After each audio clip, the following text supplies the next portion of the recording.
नमस्कार। आज का ये डीप डाइव है गिल्लू की कहानी के बारे में।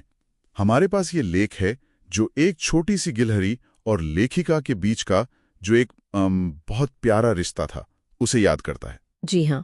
हमारा मकसद है कि इस अनोखे बंधन को और गिल्लू का वो नटखट स्वभाव, उसके जीवन के खास पल, उनको समझें।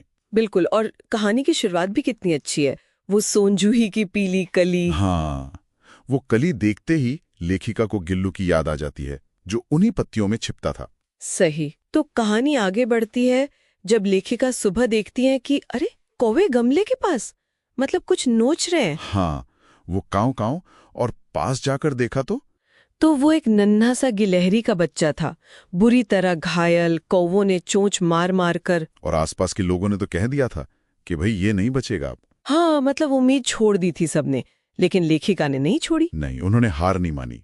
उसे उठाया, अंदर ले गई, फिर वही रुई से धीरे धीरे खून पोंछा, पेंसिलिन का मरहम लगाया, दूध पिलाने की कोशिश की पर वो पी नहीं पाया। फिर पानी की बूंदें, और वो पानी उसके मुंह में गया। वहीं से एक उम्मीद बंदी, है ना? बिल्कुल। वो एक तरह से जिंदगी की तरफ पहला कदम था उसका। और देखिए 3 दिन में ही ठीक होने लगा। हाँ, न सिर्फ बेहतर हुआ बल्कि लेखिका पर भरोसा करने लगा, उनकी उंगली पकड़ने लगा, अपनी वो नीली कांच जैसी आंखों से देखता था। कितना मासूम रहा होगा। बहुत।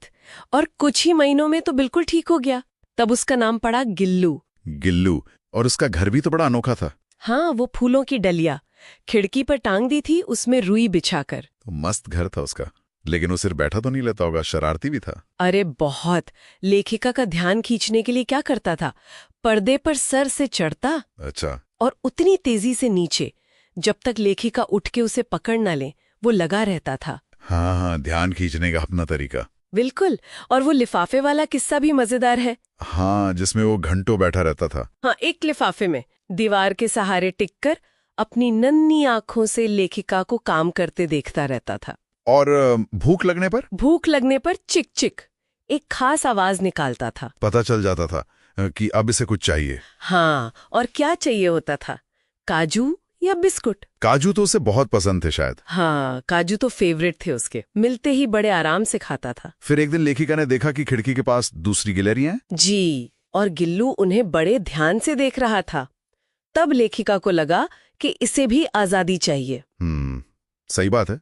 प्यार का मतलब ये भी है कि दूसरे की जरूरत समझें। बिल्कुल। तो उन्होंने खिड़की की जाली का एक कोना खोल दिया ताकि वो बाहर जा सके। हाँ, उसे बाहर की दुनिया देखने का, खेलने का मौका मिले। तो क्या वो चला गया फिर, या? नहीं, गया नहीं, बल्कि उसका एक नियम बन गया। अच्छा। कैसा नियम? दिन भर बाहर खेलता, दूसरी गिलहरियों के साथ मस्ती करता, लेकिन ठीक 4 बजे। 4 बजे? हाँ, शाम के 4 बजे बिल्कुल टाइम पर खिड़की से अंदर और सीधा अपने झूले में। कमाल है, इतना अनुशासन। हाँ, और जब लेखिका कॉलेज से लौटती तो उनका इंतजार करता। जैसे ही वो आती, उनके पैर से सर से दौड़ जाता होगा। हाँ, पैर से चढ़कर सिर तक और फिर सिर से पैर तक। ये उसका रोज का वेलकम था। उसे चौंकाना भी बहुत पसंद था, है ना? बहुत ज्यादा। कभी फूलदान में छिप जाता, कभी पर्दे की चुन्नट में, कभी वो सोनजूही की पत्तियों में। लेखिका को रोज ढूंढना पड़ता था। रोज एक नया सरप्राइज। जी। और सबसे अनोखी बात जो मुझे लगती है, वो लेखिका की थाली के पास बैठकर चावल खाना। अरे हाँ, एक एक दाना उठा के खाना। मतलब उसने लेखिका को कितना अपना मान लिया था, जैसे वो भी परिवार का हिस्सा हो। ये रिश्ता और भी गहरा तब दिखा होगा जब लेखिका की मोटर दुर्घटना हुई थी। बिल्कुल। वो अस्पताल में थी कई दिन, और यहाँ घर पर गिल्लू ने अपने फेवरेट काजू खाने कम कर दिए थे। सच में? हाँ, जब लेखिका लौटी तो देखा झूले में काजू भरे पड़े हैं। उसने खाए नहीं थे।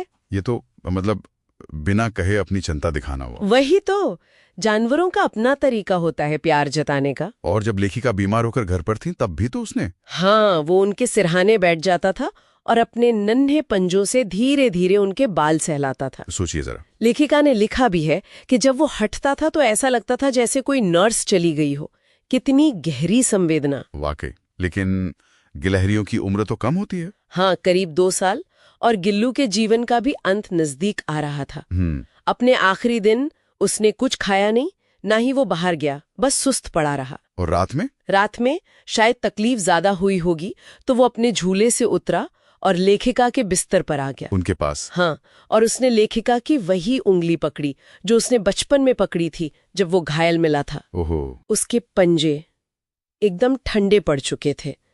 लेखिका ने हीटर जलाया, उसे गर्माहट देने की कोशिश की, लेकिन सुबह की पहली किरण के साथ ही गिल्लू नहीं रहा। एक पूरा जीवन, एक कहानी खत्म हुई। हाँ, तो सार यही है कि ये कहानी एक इंसान और एक नन्हे से जानवर के बीच का वो असाधारण रिश्ता दिखाती है, जिसमें शरारतें हैं, समझ है, सेवा है और एक गहरा लगाव है। बिल्कुल। और अंत में गिल्लू को कहाँ दफनाया गया?